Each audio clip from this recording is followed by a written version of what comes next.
오늘은 요한복음 12장 말씀 가운데 특별히 예수를 위하여 잔치를 하는 마르다, 마리아, 나사로의 모습들이 나와요. 그래서 오늘은 그 말씀을 같이 묵상하기 위해서 예수를 위하여 잔치할세라는 제목으로 함께 말씀을 나누길 원합니다. 우리가 1장부터 요한복음 1장부터 예수 그리스도가 누구신가에 대해서 같이 나눴어요. 태초에 말씀이 계셨는데 그 말씀은 곧 하나님이시라는 것. 빛이 있으라 말씀하셨을 때 그 빛이 있으라 말씀하신 그분이 말씀이 육신이 되셔서 우리 가운데 거하신 그 하나님의 독생자 그 아들을 보니 정말 은혜와 진리가 충만한 걸 아는 거예요. 그래서 우리가요 요한복음 1장부터는 예수님이 바로 태초에 말씀으로 계신 하나님이시라는 것을 같이 나눴어요. 그런 후에 예수께서 7가지의 표적을 베풀어 주셨어요. 그 말씀을 우리가요 지난 시간까지 같이 나눴어요. 요한복음 2장에서는요 물로 포도주를 만드셨어요. 4장에서는요 신하의 아들을 고쳐주셨어요. 5장에서는요 38년이나 된 그렇게 오랫동안 된 병자인데도 예수님께서 말씀으로 치유하여 주셨어요. 또한 6장에서는요 오병이어의 표적을 통해서 그 많은 사람들을 먹이시고 12바구니나 남기셨어요. 또한 6장 후반부에서는요 폭풍을 잔잔케 하시는 예수 그리스도, 그 예수는요 자연 만물도 다스리시는 하나님이시라는 것을 가르쳐주고 싶은 거예요. 그리고 9장에서는 소경의 눈을 뜨게 하신 예수 그리스도에 대해서 같이 나눴어요. 그리고 지난주에는 죽은 사람을 다시 살리는 역사, 바로 죽은 나사로를 살리는 그러한 표적을 베푸셨어요. 그러면서 뭐라고 말씀하세요? 나는 부활이요 생명이니, 나는 부활이요 생명이니라는 자기 선언을 하셨어요. 왜 예수님께서 이렇게 7가지 표적, 많은 이적과 표적이 있으셨지만 왜 사도 요한은 7가지의 표적을 선별해서 기록하셨을까요? 바로 그것은 예수께서 하나님의 아들 그리스도이심을 믿게 하기 위한 거예요. 믿음은요 하나님께서 그냥 막 넣어주시는 게 아니에요. 믿게 하기 위해서 표적도 베푸시고 예수님의 그러한 모든 역사가 있으신 거예요. 그리고 그 예수가 바로 그 이름에 힘입어 우리가 생명을 얻을 하나님의 아들 예수라는 것을 알게 하시기 위해서 사도 요한은 7개의 표적과 7개의 자기 선언을 기록하신 거예요. 요한복음 6장에서 유월절을 앞두고 그 많은 사람들을, 남자 장정만 5,000명을 오병이어로 먹이시면서 뭐라고 말씀하세요? 너희들은 이 떡으로 사는 존재들이 아니라는 거예요. 나는 하늘에서 내려온 생명의 떡이라는 거예요. 생명의 떡을 너희들이 먹으라는 거예요. 근데 그 먹으라는 말이 무슨 말씀이에요? 어떻게 예수님을 먹어요? 예수님이 우리를 위해서 살과 피를 다 내어주신 것, 십자가에 우리를 위해서 살이 찢기시면서 피를 흘려주셔서 우리를 구원해 주신 그 구원의 역사를 믿으라는 거예요. 예수님을 받아들이라는 거예요. 그래서 생명의 떡이신 예수님을 믿으며 생명으로 인도되어진다는 거예요. 또한 7장과 8장에서는 예수께서 세상의 빛이신 것을 말씀하세요. 생수의 근원이시고 세상의 빛이신데 나를 따라오면, 그러니까 예수님의 빛이신데 그 빛을 어떻게 하라는 거예요? 예수님의 빛 가운데 거하고 따라오면 너희들이 생명으로 인도된다는 것을 설명해 주시는 거예요. 또한 10장에서는요 나는 양의 문이다, 나는 선한 목자라고 말씀하세요. 결국 예수님은 생명의 떡으로 너희들이 다 먹어야 돼. 내가 너희들을 위해서 죽어야 할 존재며 나는 세상의 빛으로 너희들을 어둠에서 인도하여야 할 영원한 참 빛이 된 것을 말씀하시는 동시에요. 결국 너희들을 위해서 나는 양의 문, 천국의 문, 하나님께로 가는 그 문이며 선한 목자여서 내가 너희를 위하여 생명을 내어준다는 것을 말씀하셨어요. 그래서 나는 생명의 떡이다. 나는 세상의 빛이다. 나는 양의 문이다. 나는 선한 목자다. 말씀하시면서요. 궁극적으로는 나는 부활이요 생명이기 때문에 너희들은 죽어도 살고 무릇 살아서 나를 믿는 자는 영원히 죽지 않으리라고 말씀하셨어요. 그래서 우리가 지난 시간에 요한복음 11장을 통해서 죽은 나사로를 살리신 주님의 표적을 우리가 같이 나눴어요.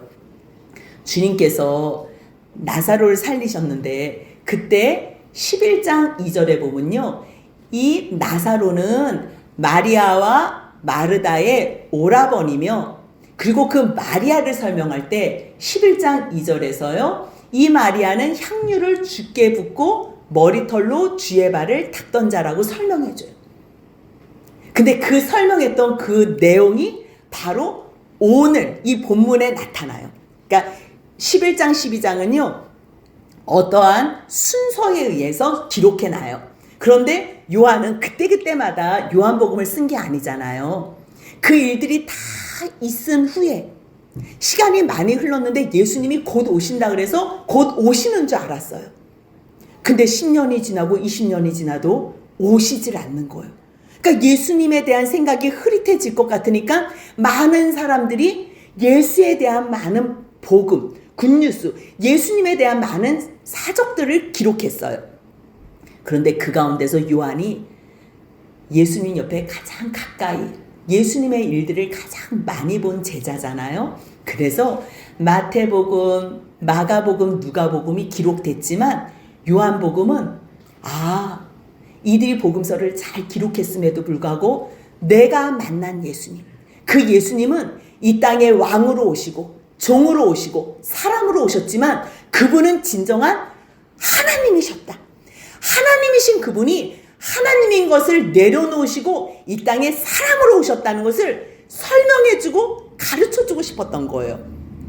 그래서 순서대로 나열을 하면서 이 모든 과거의 사건을 기억한 거예요. 그러니까 이 나사로 죽은 나사로를 예수님이 살렸지. 근데 이 나사로는 맞아 주님께서 그 향유옥합을 깨면서 이 여인의 일은 내 말이 이 복음이 전하는 곳에 모두에게 증거되리라. 맞아, 그때 그 말씀하셨지. 그래서 기억해서 이 11장에 죽은 나사로의 살아나는 그 내용을 기록하면서도 잠깐 마리아의 이 향유 예수님께 부어드린 것을 기록해요. 근데 오늘 이 12장에서 정말 그 사건이 어떻게 나타난 건가? 어떻게 마르다와 마리아와 나사로가 그 주님의 사랑을 입은 후에 어떻게 삶이 변했나? 그래서 정말 향유를 주님께 드린 그 내용을 기록을 하고 있어요. 1절, 12장 1절 같이 한번 읽겠습니다. 6월절 엿새 전에 예수께서 베다니에 이르시니 이곳은 예수께서 죽은 자 가운데서 살리신 나사로가 있는 곳이라. 6월절 엿새 전이에요. 시기적으로 이 11장 나사로 죽은 나사로를 살린 사건은요. 그 수전절이 9월 25일 날 있었던 절기잖아요. 그때에 사람들이 계속 예수를 죽이려고 했는데 그 연장에서 지금도 유대에서는 예수님을 돌로 쳐서 죽이려고 하는데 거기를 또 가시렵니까? 그러면서 물었던 것을 봐서는요. 죽은 나사로를 살린 거는 그 수전절을 연장해서 일어난 일인 것 같아요. 그러니 9월 25일부터 8일 동안 수전절을 지키지요. 그리고 그 다음에 주님께서는 요단 동편 세례 요한이 세례 베풀던 곳 베다니에 있었다 그랬어요. 그런데 나사로가 병들었다는 걸 알고서 예루살렘 옆에 있는 베다니, 이름이 똑같아요. 여기도 베다니 저기도 베다니예요. 근데 예수님께서 수전절 끝에서는요 세례 요한이 있었던 그 베다니에 계셨다가요 나사로가 병들었다는 소식을 듣고서 이제 예루살렘 옆에 있는 베다니로 오신 거예요. 근데 거기에서 이제 3개월 동안 머무신 거지요. 9월 25일부터 10월 초의 사건이니까 11월, 12월, 1월. 지금 6월절 엿새 전이에요. 6월절은요, 1월 14일이에요.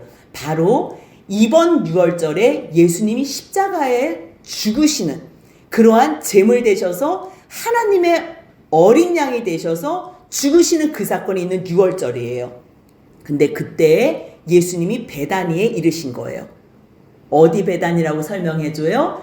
죽은 자, 그 나사로, 죽은 나사로를 살리신 그 베다니에 오셨다는 거예요. 근데요, 요 시즌은 그 다음날, 이튿날에요, 바로 종려주일, 우리가 지키는 그 종려주일에 그러한 사건이 일어나는 날이에요. 12장 12절 같이 한번 있습니다. 그 이튿날에는 명절에 온 큰 무리가 예수께서 예루살렘으로 오신다는 것을 듣고 그래서 종려나무 가지를 흔들면서 예루살렘에 입성하는 그날이에요. 그러니까 마리아의 집에 잠깐 머물다가요, 그 이튿날에는 예루살렘 입성을 통해서 왕의 대관식을 주님께서 행하세요. 이것은 무엇을 위해서 지금 그 걸음을 걸으시냐면요, 십자가에 죽으셔야지만 예수님께서 우리의 영원한 왕이 되시는 거예요. 그러니까 지금요, 주님께서는 6월절을 3번인가 4번 정도를 지내세요. 그런데 그 지내는 과정 중에 이번 6월절에서는요, 마지막 6월절이에요. 예수님 생애 중에서. 근데 그때 주님께서는 이 모든 일을 아시고 예루살렘으로 오셨잖아요. 그리고서 베다니에 머무시는 거예요. 왜 베다니에 머무실까요? 여러분들이 만약에 사형 선고를 받았다고 해봐요. 이제 한 달밖에 못 삽니다. 병원으로부터 그러한 소식을 들으면 여러분들은 어떤 일을 하고 싶으세요? 아마 어떤 일보다는 내가 가장 사랑하는 사람을 만나고 싶을 거예요. 예수님도요, 이제 죽으실 날이 일주일밖에 남지 않으셨어요. 그랬을 때 예수님은 어디 가서 그 시간을 지내고 싶으셨을까? 바로 주님이 사랑하는 자. 주님은 누굴 사랑해요? 누구나 다 사랑해요. 주님은 누구나 다 사랑하지만 특별히 예수님을 사랑하는 자를 더 마음껏 사랑하는 거예요.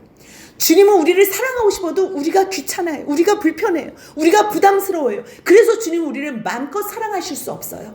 그런데 마리아의 이 형제 자매들, 마르다, 나사로, 마리아는요, 예수님을 온 마음을 다해서 사랑했기 때문에 예수님도 그들을 사랑했어요. 그래서 나사로가 병들었을 때 뭐라고 사람들이 얘기해요? 사랑하는 자가 병들었습니다. 그리고 예수님도 그렇게 얘기를 해요. 본래 마르다와 그 동생 나사로를 사랑하셨다고 말씀을 하세요. 그러니 마지막에 예수님이 돌아가시기 전에 주님도 마음으로 잠깐 쉬고 싶은 곳이 있었던 거예요. 사랑하는 사람들에게 같이 마지막의 시간을 보내고 싶은 거예요. 그들과 함께 시간을 보내면서 사실 주님이지만 사람에게서도 위로를 받고 싶으셨던 거예요. 그래서 6월절 엿새 전에 예수님께서 6월절 어린 양이 되시긴 엿새 전에 나사로의 집에 가세요. 나사로가 있는 곳에 가세요. 그곳을 다른 복음서에서는요, 나병 환자 시몬의 집이라 그래요. 거기에는 참 열악한 사람들만 있는 거예요. 그 나병 환자 시몬도 예수님이 고쳐주셨겠지요. 그러니까 주님의 은혜를 받은 자. 나사로도 죽었다가 살아나고, 그러니 주님을 위해서 뭔가 해드리고 싶은 거예요. 이들은요, 예수님이 곧 죽을 거라고는 생각도 못해요. 주님께서 말씀으로 내가 예루살렘에 올라가면 대제사장들과 바리새인들에 의해서 내가 십자가에 죽는다. 하지만 3일 만에 살아난다고 말씀하셨지만 예수님이 죽을 이유가 하나도 없었기 때문에 예수님의 그 말씀을 이해도 못하고 당장 죽을 것이라는 거는 생각도 못한 거예요. 그런데도 불구하고 주님을 위해서 어떻게 하면 주님을 가장 기쁘게 할까? 어떻게 하면 주님께 이 감사의 표현을 할까? 어떻게 하면 이 사랑의 고백을 할까? 그렇게 생각했던 그들 가운데에 주님이 오신 거예요. 그래서 12장 2절 같이 한번 읽겠습니다. 거기서 예수를 위하여 잔치할세. 마르다는 일을 하고 나사로는 예수와 함께 앉은 자 중에 있더라. 마르다는 일을 한대요. 예수를 위하여 잔치하는데요. 마르다는 일을 한대요. 그런데요, 마르다는 여기에서만 일을 한 게 아니에요. 누가복음 10장 38절을 보면요, 그때도 마르다가 예수님을 영접하고 초청해서 주님을 섬겼던 사건이 나와요. 근데 우리가 그때의 모습과 지금의 모습은 굉장히 다르다는 걸 알 수 있어요. 그때도 예수님께서 많은 선한 일들을 베푸셨잖아요. 병자들도 낫게 하고, 정말 주님 따라다니면서 말씀 들었던 사람들 정말 먹여주시기도 하시고, 그래서 예수님의 인기가 굉장했어요. 감사한 마음도 있었겠지만 마르다는 그 예수님을 온전한 하나님의 아들, 부활이요 생명체라는 거는 아직 알지 못했던 그때에 그냥 인간적으로 예수님이 좋아서 자기 집으로 영접했던 일이 있어요.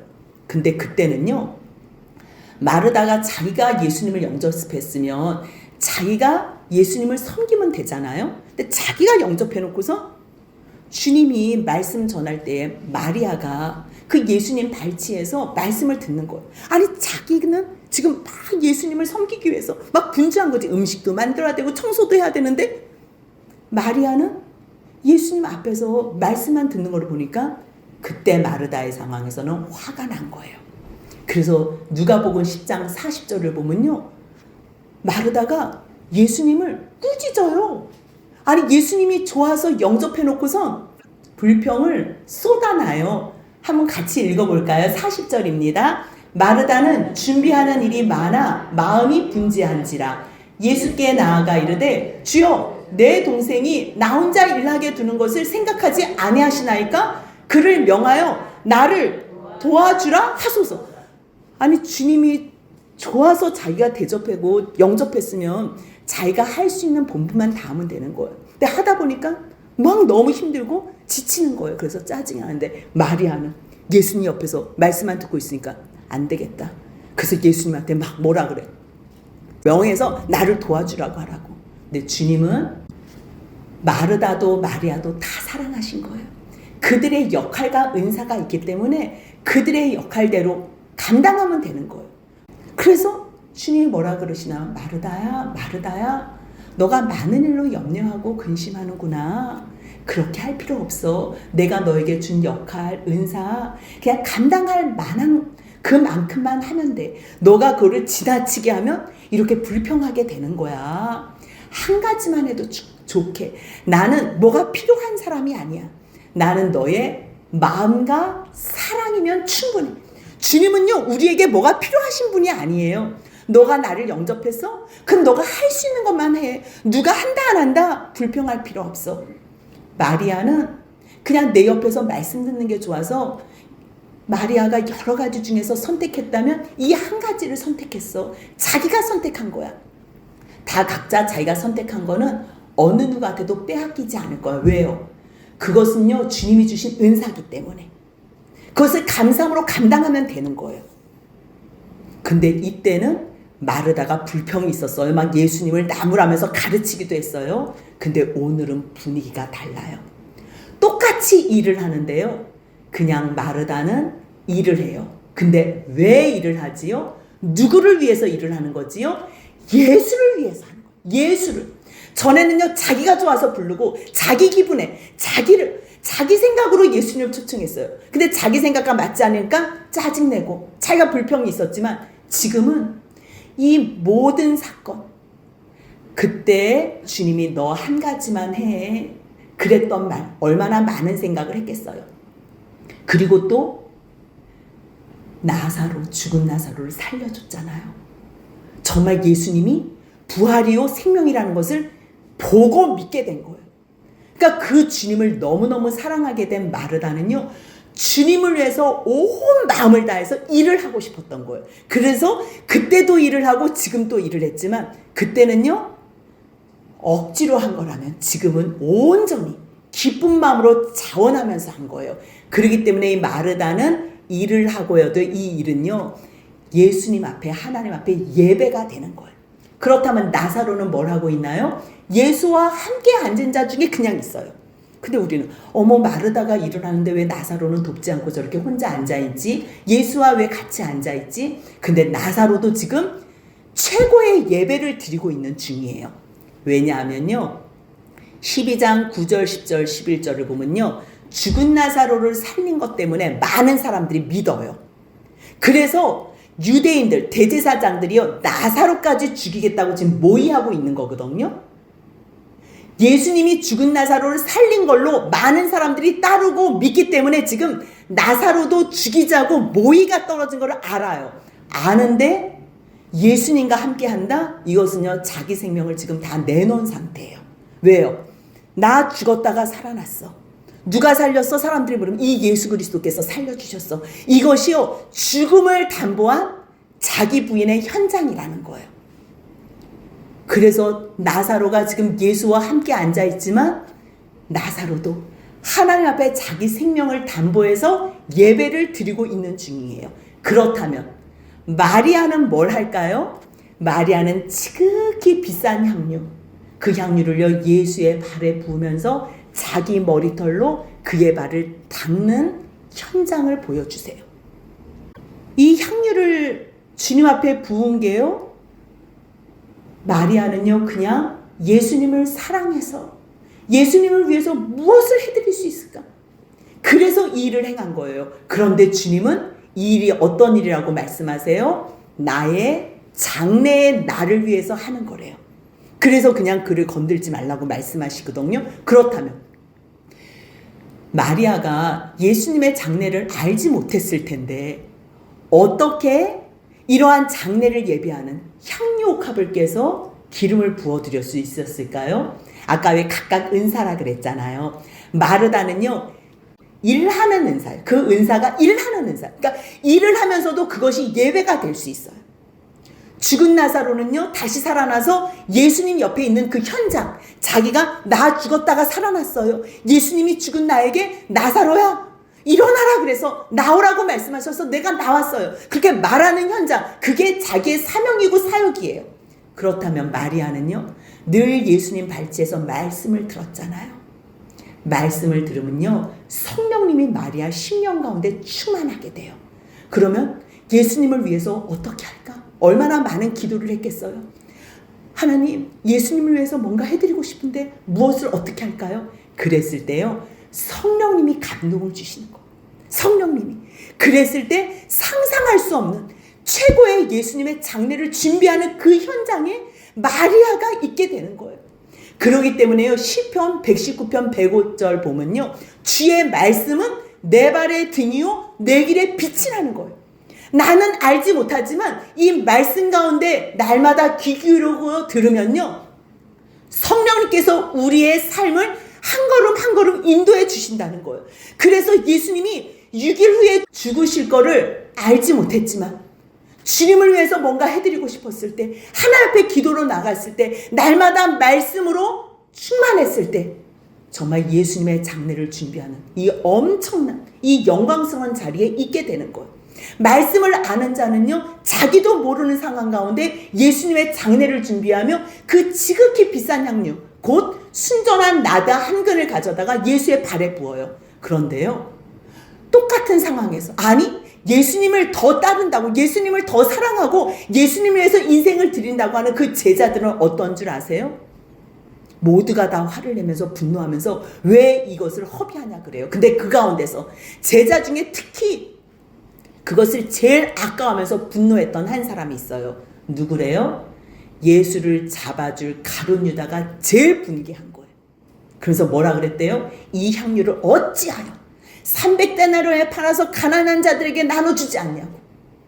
300데나리온이라는 거는요 하루 품삯, 장정들 하루 품삯이 1데나리온이에요. 한 데나리온.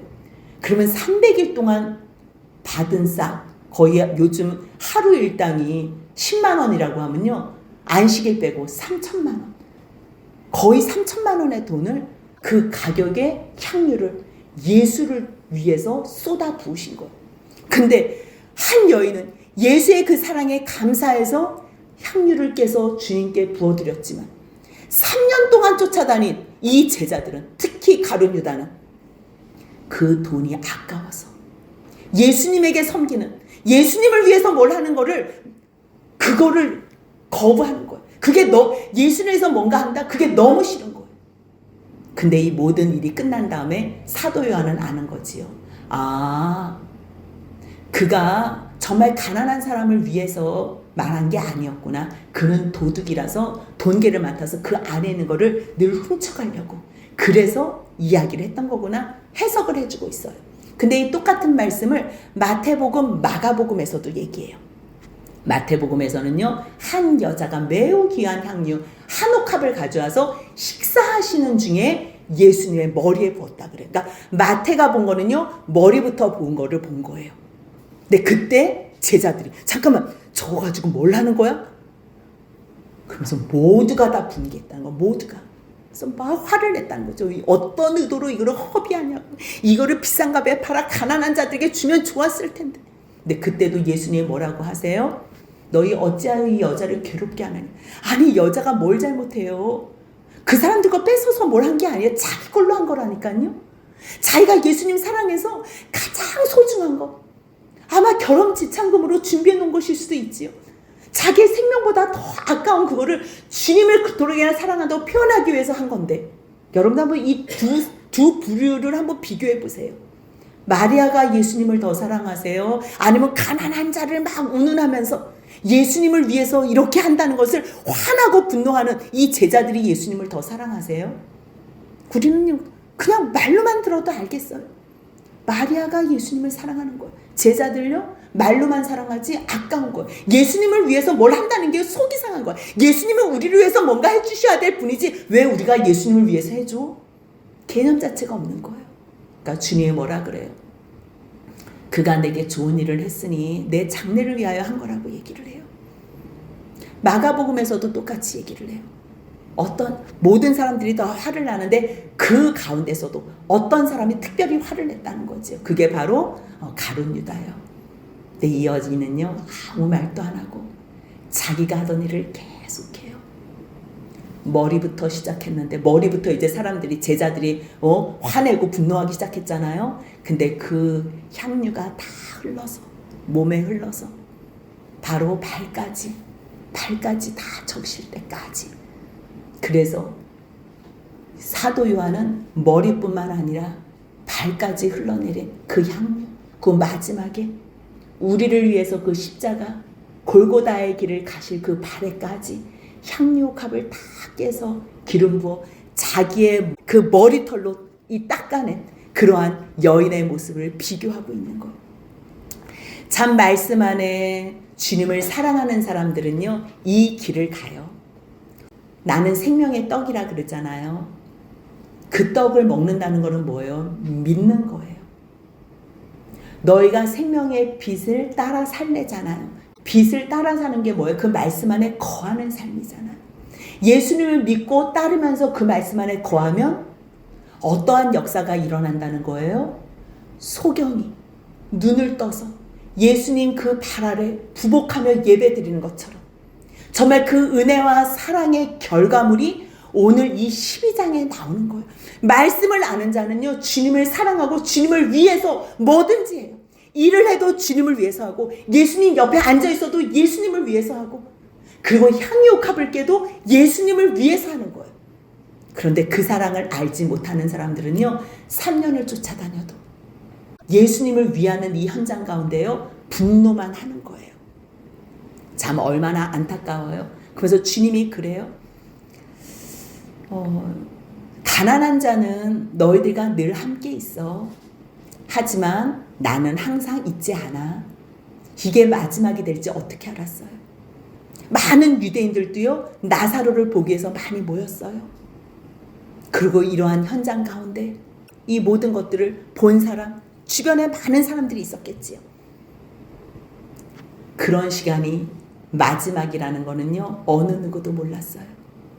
하지만 날마다 주님의 은혜에 감사하며 주님의 사랑에 보답하고 싶어하는 사람은요, 마지막 그 주님이 가시는 그 영광된 자리에서 주님을 기쁘게 하는 영광된 정말 그러한 존재가 될 수 있다는 거예요. 여기 보니까요, 예수를 위하여 잔치를 했대요. 예수를 위하여.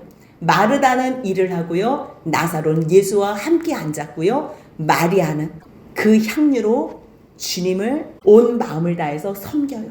이 향유 냄새가, 이 마리아의 사랑이요, 향유 향뿐만 아니라 그 사랑까지 이 집안에 온통 가득 넘쳐요. 이 발걸음이 이제 예수님의 마지막 발걸음이에요. 이제는 예루살렘 입성으로 가는 길을 통해서요, 이제 십자가의 그 길을 가시고 예수님이 육신의 모습으로는 다시 마리아의 모습을 못 봐요. 물론 부활한 다음에는 주님께서 보여주세요. 하지만 이 세상에 사람으로 오신 그 예수님을 마지막으로 접대하고 예수님을 위해서 예배를 하고 잔치하고 섬긴 사람들은 나사로와 마르다와 마리아라는 것. 우리도요, 정말 언제 주님이 언제 오시고 주님이 우리 옆에 붙여주신 이 많은 성도들, 이웃들, 섬겨야 될 사람들, 이분들이 다 예수님이 보내주신 분이에요.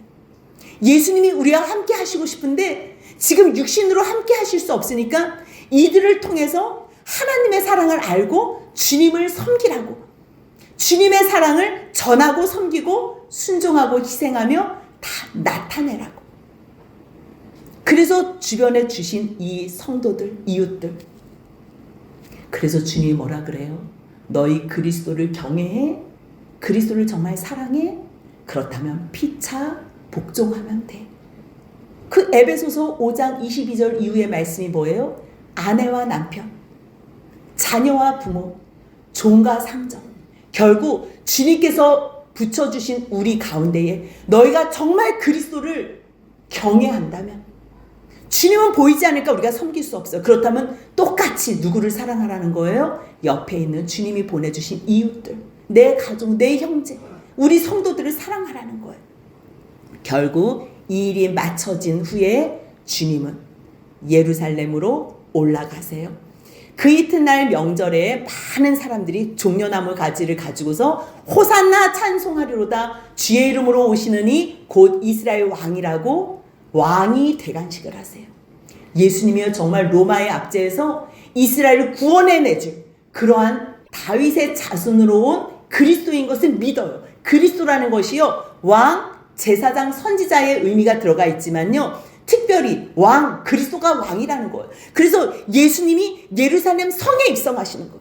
정말 예수님은요, 예루살렘 성에, 영원한 예루살렘 성에 왕으로 오실 거예요. 그런데 어떻게 하셔야지만 예수님이 우리의 영원한 왕이 되셔요? 죽으셔야지만 돼. 십자가에 죽으셔야지만. 그렇기 때문에 이 십자가에 죽으시기 위해서, 우리의 영원한 왕이 되시기 위해서 예루살렘으로 입성하시며 왕이 대관식을 하는 거예요. 그 말씀이 그대로 스가랴에서 기록한 말씀대로 예수께서 한 어린 나귀를 보고 타세요. 그 나귀, 어린 나귀를 타고 오시는데요, 보니까 이것은 선지서에서 말씀하신 대로 정말 너의 왕이 나귀 새끼를 타고 오신다고 말씀하시더니 정말 예수님이 이 땅에서는 구원주로 오셨기 때문에 어린 나귀 새끼를 타고 오시는구나. 근데 그때는 아무도 몰랐대요. 제자들도 몰랐대요. 근데 주님께서 십자가에 죽으시고 부활하시고 성령이 임한 후에 정말 선지자의 말씀, 하나님의 말씀이 온전히 응하여졌구나. 그렇기 때문에 여호와께서 영광을 얻으시는, 영광이 뭐예요? 예수님은요, 1등하고 높은 자리에서 영광 얻는 게 아니에요. 가장 낮은 자리에서 십자가의 죽으심으로만 받으신 그 영광, 그것이 바로 우리를 위해서 구속주로 오시고 우리를 구원해 주시기로, 우리를 죄에서 영원히 죽을 수밖에 없는 우리를 구원해 주시기로 오신 그 주님은 이 땅에 겸손한 왕으로, 구원의 왕으로 오셨기 때문에 나귀 새끼를 타요. 하지만 예수님이 마지막 날 심판주로, 재림주로 오실 때는요, 그때는 영원한 왕, 심판의 왕, 심판주로 오시기 때문에 그때는 백마를 타고 오세요. 그런 모든 것을 깨달은 요한은요, 예수님이 우리의 구원주가 되시기 때문에 말씀을 성취하기 위해서 너희 왕이 나귀 새끼를 타고 오셨구나. 그래서 이제 그 현장을 말씀을 하시는 거예요. 참 주님이 나사로의 죽음을 통해서 이 병은 죽을 병이 아니라고 말씀하셨어요. 11장 4절 보니까요. 이 병은 하나님의 영광을 위함이고 하나님의 아들이 이로 말미암아 영광을 받게 한다 그래요. 예수님이요 많은 표적을 보여주셨어도 죽은 나사로를 살린 것, 이거는 죽을 병이 아니에요. 다시 살아나지만 그것으로 말미암아 십자가에 달려 죽으시는 일에 급속도로 진행이 돼요. 급속도로. 그렇기 때문에 이 나사로의 죽음과 다시 살리심을 통하여 내가 십자가의 영광을 받는다. 그 말씀을 하시는 거예요. 물론 오늘 이 말씀 가운데서는요. 많은 사람들이 등장해요. 예수님이 계시고요. 그리고 마르다와 마리아와 나사로가 있어요. 근데 그들을 보러 온, 죽은 나사로를 보러 온 많은 사람들이 있어요. 또 그때 죽은 나사로가 살아났을 때 그때 현장에서 봤던 사람들도 있어요. 그 말씀이 17절이에요. 같이 한번 있습니다. 나사로를 무덤에서 불러내어 죽은 자 가운데서 살리실 때에 함께 있던 무리가 증언한지라. 여러분들 누군가를 위로해 주거나 정말 선을 베푸는 자리에 자주 참여를 하잖아요. 그러면 주님의 영광을 볼 수 있어요. 기회가 많아요. 선한 자리에 있는 그런 사람에게는요. 주의 영광을 볼 기회가 많은 거예요. 그래서 정말 죽은 나사로 사는 거를 봤으니 이 사람들도 나도 봤다고. 나흘이나 됐는데 썩은 냄새가 나는 상황인데도 예수님이 나사로야 나오라 나왔을 때 나사로가 살아나고 우리가 봤다고. 그래서 여기는 증언하는 자가 있어요. 그런데 예수님이 정말 예루살렘 성에 입성한다는 말씀을 들으니까 우리의 왕으로 세우자. 그래서 예수님을 맞으러 온 사람들이 있어요. 근데 또 한 부류가 있어요. 바리새인들이에요. 바리새인들. 이 사람들은 뭐래요? 많은 사람들이 예수를 따르는 거예요. 그럼 자기들도 예수를 따르면 되는데 뭐라 그러는 줄 알아요? 우리 지금 봐봐라. 우리 지금 쓸데없는 일 한다. 세상 사람들이 다 지금 예수를 따르는데 지금 우리 헛일 한다.